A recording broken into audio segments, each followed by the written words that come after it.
stars were quiet. The great space stations floated like jewels in the dark, glowing with lights and filled with life. After so many years of fear and fighting, peace had finally come. The Galactic Council and Earth had signed an agreement. The leaders shook hands, smiles were shared. Words like hope and unity filled every broadcast. But Captain Elias Thorne did not smile. He stood near the back of the Grand Hall, watching the others. His eyes moved across the alien leaders, across the human officers. Something in his chest felt cold. He had fought too many battles to trust a silence that came too easily. When the ceremony ended, Elias returned to his ship, the Solar Wing. He sat alone in his control room and read the treaty documents again, not the ones shared on the screens. For all to see, he had the deep files, the raw data. His ship's AI, Nora, helped him scan the codes. That's when he saw it. A set of hidden signals, buried deep in the treaty's digital core, masked behind legal codes, were symbols he hadn't seen since the early war days. They weren't human-made. "Nora," he said, his voice calm but sharp, "tell me I'm wrong." The AI answered, softly, "You are not wrong, Captain. These codes were used by the Shaltech fleet during their last operation." Elias leaned back in his chair. The Shaltech had signed the peace deal. They were smiling today.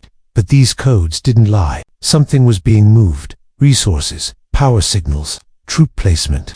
And it was happening near the outer human colonies. He tried to contact High Command. He sent the logs, the signals, everything. They replied with thanks and soft words. They said, "We're looking into it. And it's probably a leftover code. And don't cause panic." So Elias waited. He didn't sleep. He kept watching the stars and the signals. For 3 days, nothing changed. On the 4th day, something happened. It started with silence. One of the outer colonies, Nova 3, stopped responding. It wasn't strange at first. Systems failed sometimes. But then Nova 4 followed. Then Nova 5 that night. Elias sat in the dark control room. His crew had gone to sleep, thinking it was just a tech error. But he stayed up, eyes fixed on the screens. Then came the sound, a soft beep. A message, broken, scared, from a colony technician. Double quotes, emergency, ... no warning. They came in fast, ... ships ... We trusted them ... Then silence again. Elias stood up. He didn't say a word. He went to the crew quarters, woke his officers, and brought them to the main room. Their faces were sleepy, confused. "What's wrong, sir?" one asked. He played the message. The room went quiet. "Contact Earth again," Elias ordered. "Send it to all channels." They did. This time, no one answered. The 5th day brought light, but not peace. Reports leaked across secret military channels. Unmarked ships seen near the colonies. Energy surges. One brave scout sent a final message. "This isn't a mistake. It was planned." Elias looked at the crew. These were good people, young, smart, ready to serve. They had joined during peace, hoping for quiet missions and honor medals. But now, the truth hung over them like a storm cloud. "We've been tricked," Elias said softly. The peace treaty wasn't real. It was a mask. The ship grew cold. With silence, no one moved. No one spoke. Then a small voice from the back said, "What do we do now?" Elias turned to them. His eyes were tired but strong. "We don't panic. We prepare. We search for answers. And we stay ready." That night, as the Solar Wing drifted through space, Elias walked alone to the observation deck. The stars shined like they always did. But now, he saw them differently. Somewhere out there, someone had made a choice to smile at humanity, and lie behind that smile. Peace had been a cover.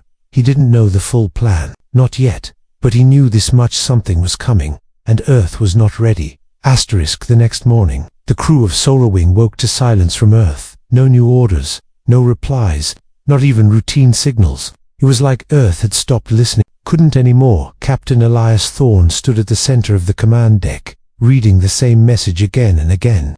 A single line from an old friend in fleet intelligence had made it through the silence hours earlier. "Watch your back. We missed something. The betrayal goes deeper." He didn't know what it meant, but the words echoed in his mind like a warning bell. "Nora," Elias said, "open every secure channel. Try to reach any fleet commander still active."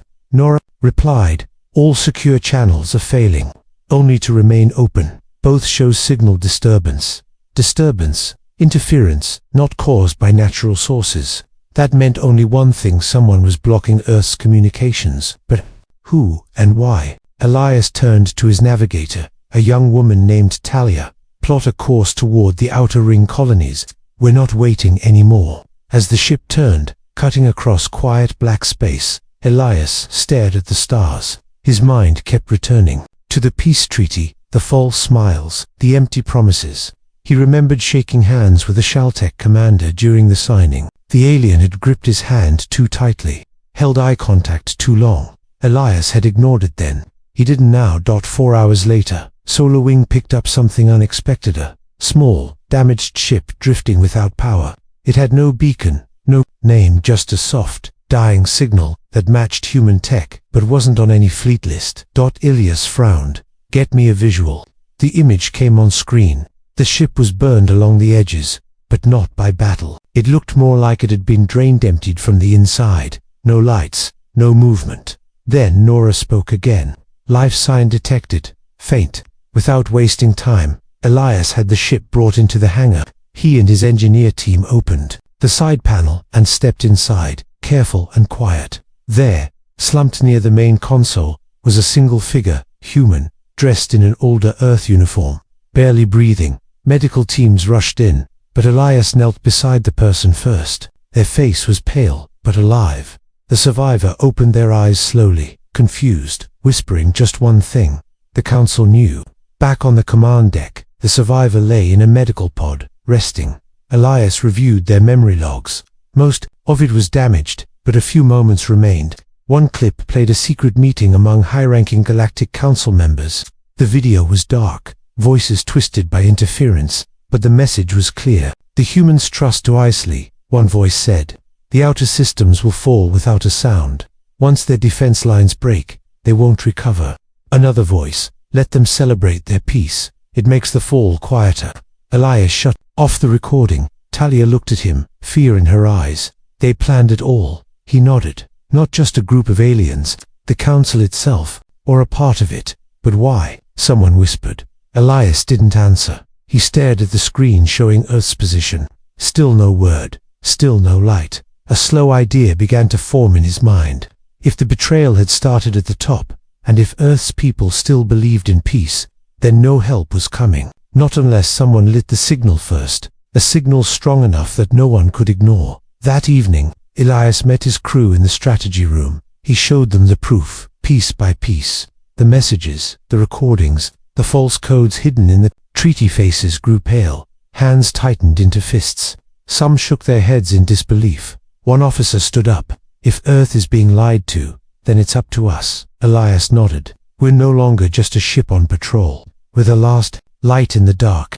Until someone does something, this silence will only grow. The crew agreed, quietly, firmly. Elias looked out the wide window one more time. Somewhere, hidden behind friendly flags and smiling diplomats, someone had chosen betrayal. They didn't use weapons. They used silence, lies, but silence could be broken. And truth once revealed could never be hidden again. Asterisk. The ship floated through deep space like a shadow among stars. Inside Solar Wing, the crew moved with quiet purpose. No one joked. No one played music like before. The silence inside the ship was heavier than the silence outside. Captain Elias Thorne sat alone in the observation deck, watching a distant cluster of stars. His mind wasn't on the stars though. It was on the message the survivor had whispered before falling asleep again. The council knew. That sentence played over and over in his thoughts. How long had this plan been in motion? How many leaders had looked Earth's people in the eye and smiled while hiding something else behind that smile? He didn't have answers yet, but he knew where to start looking. Nora, he said, standing up, pull up the list of all Earth ships marked lost during the early treaty talks. Filter for any that vanished without distress calls. The AI responded, searching, found 3 matches. All disappeared near the Cylind Belt. Elias frowned. The Cylind Belt was a dead zone. No colonies, no stations, just drifting rocks and quiet. Or at least, that's what everyone believed. Change course, Elias ordered. We're heading into the belt. Hours later, Solar Wing entered the region. The stars here seemed farther apart, the silence deeper. The crew moved carefully, scanning for anything unusual. Talia, the navigator, noticed it first. "Captain, we're not alone." "What do you see?" Elias asked. "There's a power source behind that asteroid cluster. Weak, but real." They approached slowly. As they turned around the largest asteroid, the shape of a hidden dock appeared, dulled, half buried in space dust, invisible unless you were looking for it. A station, once human-made, now clearly modified with alien tech. Elias leaned forward. "Is it active?" Nora replied. "Minimal energy detected. One chamber still warm." They docked the ship. Elias, Talia, and a small team stepped into the old station. The air was thin but breathable. Lights flickered. Dust floated in every corner. It smelled of metal and forgotten time. As they moved deeper, a strange feeling came over the crew, like they were walking through a memory. Talia stopped at a wall covered in old Earth symbols and newer alien marks. "They were here together," she whispered. "Humans and aliens, working in secret." In the last chamber, they found what Elias feared: recordings, dozens of them, private meetings, secret conversations between human ambassadors and alien council members. One recording began without a title. Elias played it. A human voice spoke. "Earth doesn't need to know. Let them believe in peace." Another voice replied, "The outer colonies are weak. Once they fall, Earth will give up its defense. They'll have no reason to fight." Then silence. Elias turned to the others. This station was used to plan it all. They didn't just betray Earth, they used Earth to hide their moves. Talia looked at the control panel. "There's a message here. Never sent.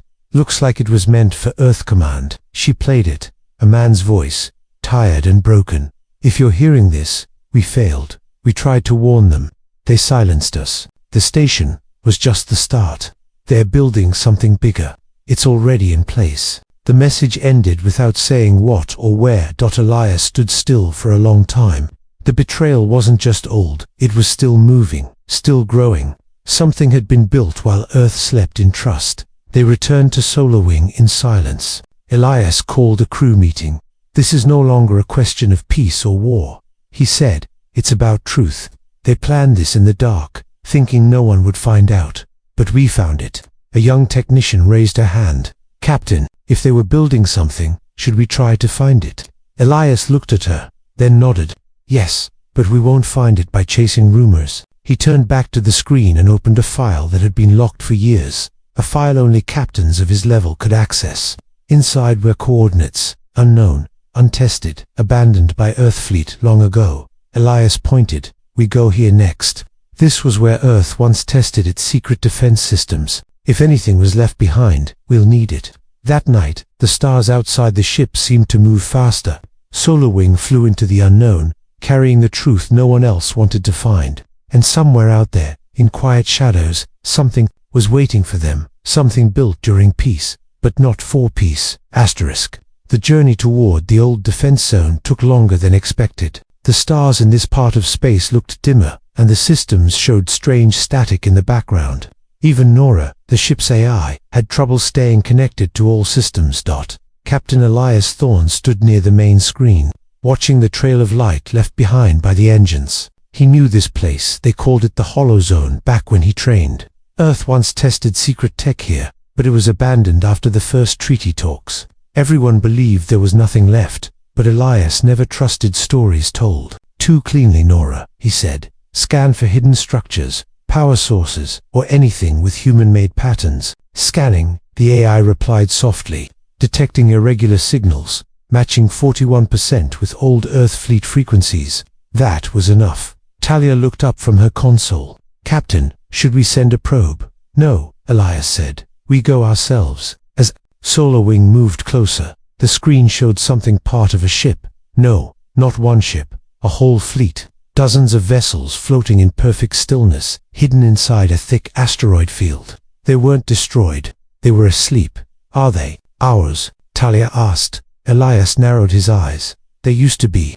The ships were old Earth models. Yes, but their cores glowed with a different energy, something that didn't belong to humans. Blue pulses ran along their sides. Symbols alien in nature were marked on their hulls. Nora gave an update.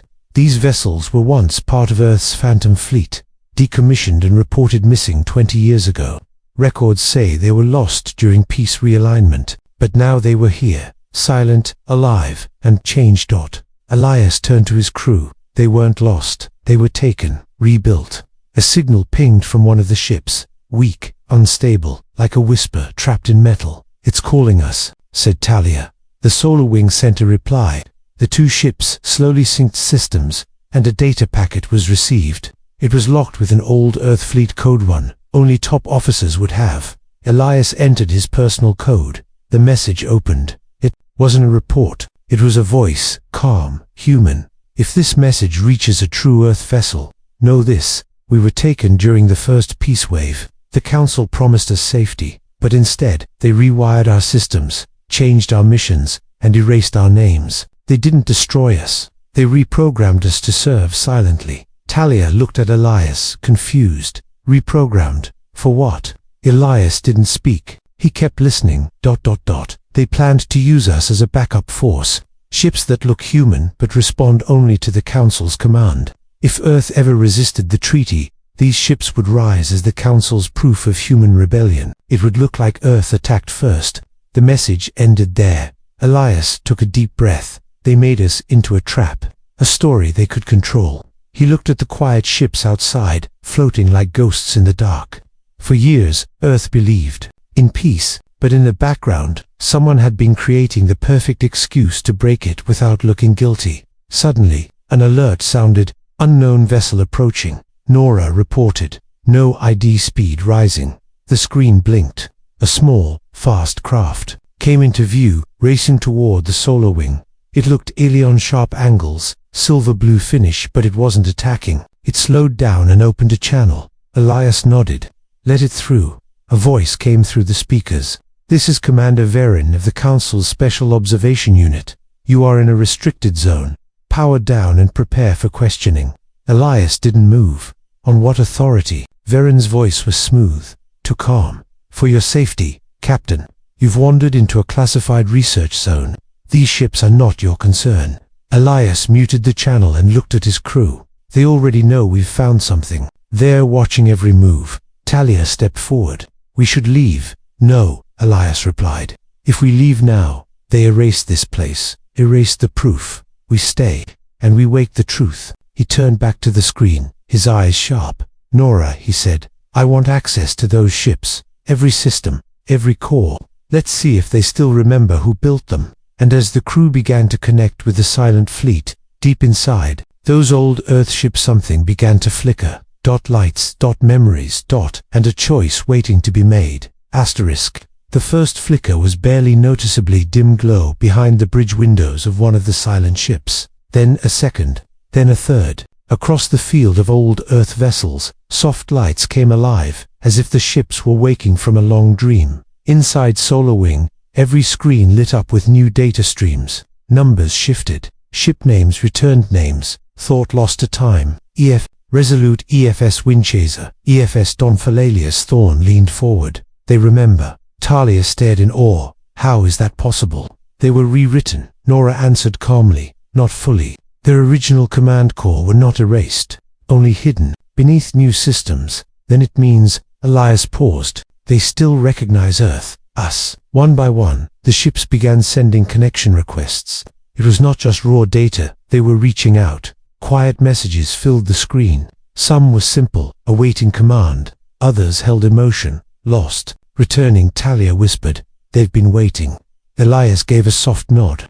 "Then it's time they knew the truth." He linked Solar Wing to the central command hub, sending out a clean message, something that bypassed every foreign patch, every false order that had been placed into the stolen fleet. "This is Captain Elias Thorn. You are not forgotten.